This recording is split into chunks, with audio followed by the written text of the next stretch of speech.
Well, here it is, the F-Type from Jaguar, one of the most anticipated cars of this year. And on this review, you're going to see two versions of it. The base model, the white car, and this one, which also has the 3-liter supercharged 6-cylinder, but with a little bit more jump. The one we don't have today is the supercharged V8, but this is one fabulous car. Let's have a look around.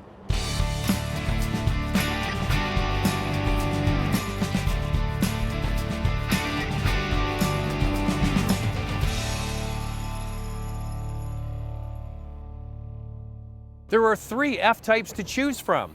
The first two use a supercharged 3-liter V6 with gobs of power. The entry model starts at $76,900, and for that you get a healthy 340 horsepower.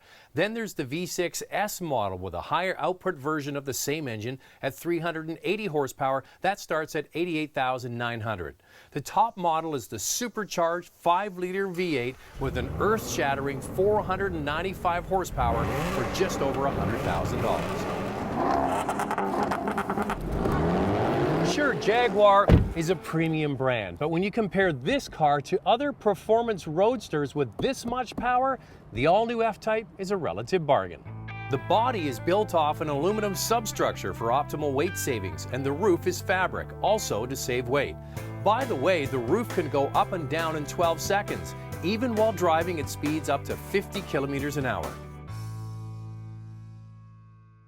The first thing you notice when you get in the new F-Type is that it has rich materials, all kinds of different contrasting colors and textures to make the cabin pop. They call this a 1+1. It's really all about the driver, and the passenger gets to come along for the ride. In an era of overly complex interiors, this is a refreshing change. It's all about simplicity, keeping the driver's mind on the car and on the road. There's 3 big dials for the heat. You can dial into the information and navigation system and use that for pairing your music on your phone or receiving phone calls. There's the pistol grip shifter here, and there's a few other buttons. One, of course, that's most important is raising and lowering the roof. So a simple interior. It's all focused on the driver. So let's drive.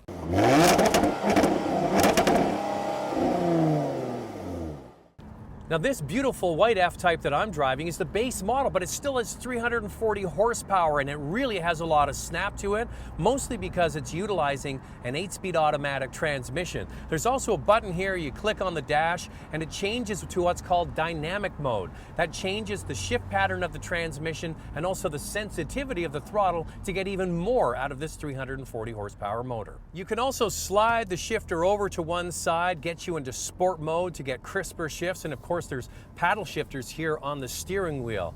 Now this really is a fabulous car. You've got the open roof, you've got a very planted car on the road, but you've also got conventional hydraulic steering. Now what does that mean?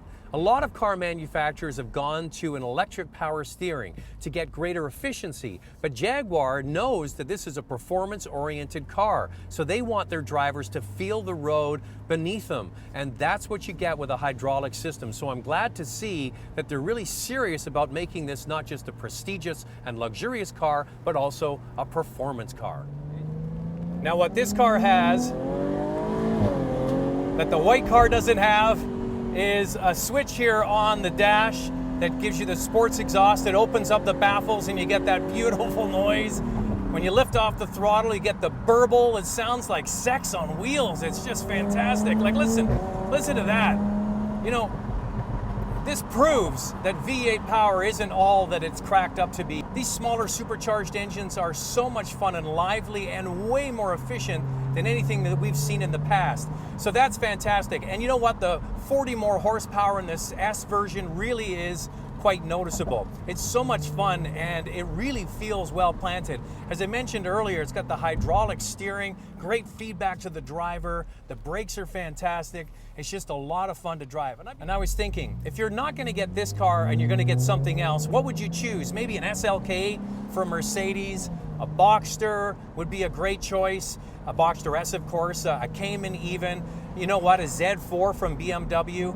Now either this car has more power or it's cheaper than a lot of those options. Plus it's got a look that is fantastic. So I'm really impressed with the F-Type. The only thing, it doesn't have a manual option for the gearbox. It's got an 8-speed, but I would really like to try this car with a manual. That would be fantastic.